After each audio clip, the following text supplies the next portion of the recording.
पिछले लेक्चर्स में हमने पढ़ा था right to equality and right to freedom. आज हम इस लेक्चर में पढ़ने वाले हैं राइट टू अगेंस्ट एक्सप्लॉयटेशन। इसके अंतर्गत क्या आता है, मान लो कि यह कोई पर्सन है, इससे कोई काम कराता है और उसको पेमेंट नहीं दी जाती, ये भी राइट टू अगेंस्ट एक्सप्लॉयटेशन में आता है। या फिर इससे कोई बंधुआ मजदूरी कराई जाती है, ये भी इसके अंतर्गत आता है। या फिर यानी कि ह्यूमन का लेन देन किया जाता है, जैसे कि मतलब किसी को सामान की तरह मानव को बेचना या खरीदना, ये सब भी ह्यूमन ट्रैफिकिंग के अंतर्गत आता है, जो कि अब नहीं है। चलो अब हम इन आर्टिकल्स को डिटेल में पढ़ते हैं जो हमारे राइट टू अगेंस्ट एक्सप्लॉयटेशन है। ये आर्टिकल 23 एंड 24 के अंतर्गत आते हैं।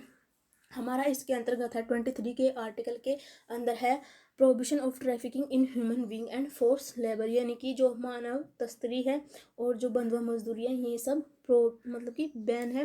ह्यूमन ट्रैफिकिंग क्या होती है? ह्यूमन ट्रैफिकिंग होती है जैसे कि मान लो किसी बच्चे को खरीदना, मतलब कि सामान की तरह। पहले क्या होता था, बच्चों को बेच दिया जाता था, फिर उनसे भीख मंगाई जाती थी, फिर जो कलेक्ट करता था उनकी भीख को, उसके पास तो बहुत सारा पेमेंट हो जाता था। तो फिर ये भी प्रैक्टिस बैन है, जो ये सब काम करते थे ये सब बैन है अभी। और हमारा बॉन्डेड यानी कि बंधुआ मजदूरी, इसके अंतर्गत क्या होता है? इसके अंतर्गत होता है जैसे कि कोई छोटा किसान है और ये बड़ा है, इसको पैसे की ज़रूरत है, तो ये फिर इसके पास जाता था और इससे ले लेता था, और जो ये टाइम देता था उस टाइम पर अगर ये नहीं दे पाए तो फिर ये इंटरेस्ट लगाता था, और इसका इंटरेस्ट बढ़ता जाता था, मतलब इसका ब्याज बढ़ता जाता था, और ये चुका नहीं पाता था। तो ये बोलता था कि तू मेरे यहाँ पे काम करेगा, ठीक है। फिर ये क्या हो जाता है, इसका बंधुआ मजदूर हो जाता था, और इसका जो पेमेंट होता, मतलब कि जो पैसे होते हैं, जो ब्याज होता था, वो ये दे नहीं पाता था। तो ये भी बैन है कि कोई किसी से बंधुआ मजदूरी नहीं करा सकता।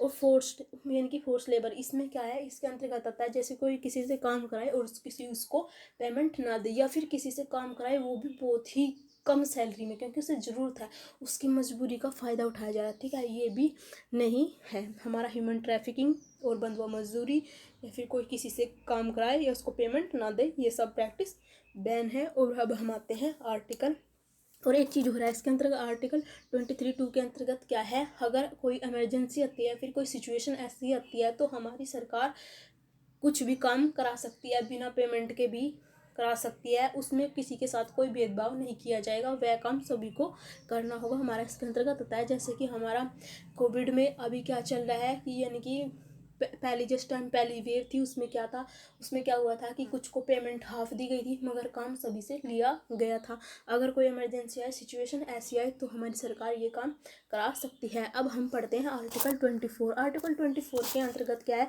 यानी कि जैसे मान लो कि कोई बच्चे हैं, छोटे छोटे बच्चे हैं, देखो इनको अभी क्या होना चाहिए, इनकी एज क्या है, इनकी एज है कि इनको स्कूल में होना चाहिए। हमारा जो कंट्री है उसका भविष्य किसके हाथ में? उसका भविष्य है बच्चों के हाथ में। अगर किसी के कंट्री के जो भविष्य है ना, वो किससे निर्धारित होता है, वो मतलब कि बोलते हैं नहीं, जैसे एक कहावत होती है, जाकर अगर किसी देश का भविष्य जाकर देखना है तो उसके स्कूल में जाकर देखिए। हमारा ये जो बच्चों से जो मतलब कि बंधुआ मजदूरी कराई जाती थी, ये सब बैन है, ठीक है। मतलब कि बच्चों से जो काम कराया जाता था, इसके चलो अब ये डिटेल से पढ़ते हैं। Prohibition of employment children in factories, यानी कि बच्चों से काम नहीं कराया जाएगा जैसे फैक्ट्रीज में, ये सब बैन है। ये क्या होता था कि बच्चों से फैक्ट्री में काम कराया जाता था और उनकी टाइम पे मतलब कि अकारण मृत्यु हो जाती थी, मतलब बच्चों का ये सब बैन है। बच्चों को स्कूल में होना चाहिए, न कि फैक्ट्रीज में, माइनिंग्स में, कारखानों में, ये सब ये भी बैन है। और किसी डेंजर कार्य क्षेत्र पे कार्य कराना, ये सब बैन है। और हमारा पहले क्या होता था, मतलब जैसे बच्चे हैं, उनके पेरेंट्स के पास पैसों की ज़रूरत है, तो फिर बच्चों को काम करने के लिए भेज दिया जाता था, जो कि अब बैन है। डेंजरस कार्य जैसे यानी कि किसी को छोटे छोटे बच्चों को फैक्ट्री में लगा दिया जाए, जो हमारी सिर्फ काशी है यहाँ पर, जो कि तमिलनाडु में है, वहाँ सबसे बड़ी पटाखा फैक्ट्री है। हमारे ये सब बैन है। अब हम डिटेल में पढ़ते हैं। हमारा जो 23 है, इसके अंतर्गत क्या है, हमारा इसके अंतर्गत है prohibition of trafficking in human being, यानी कि मानव के साथ मानव की तस्करी नहीं की जाएगी, उससे कोई बंधुआ मजदूरी नहीं की जाएगी, उससे अगर जो काम कराया तो उसकी पेमेंट देनी होगी। और हमारा जो आर्टिकल 24 है, उसके अंतर्गत तो आपने देख लिया, यानी कि बच्चों से कोई भी काम नहीं कराया जाएगा। और जो हमारे 14 साल तक के बच्चे हैं, उनको एजुकेशन दी जाएगी। और मतलब जो 14 से 18 तक होते हैं ना, वो जो 14 से 18 के बीच में बच्चे होते हैं, उनके लिए भी कुछ कंडीशन है, उनसे भी कुछ ऐसे काम नहीं कराए जाएंगे, उनके लिए भी कुछ लिमिट्स हैं। Okay guys. Thank you. Good done.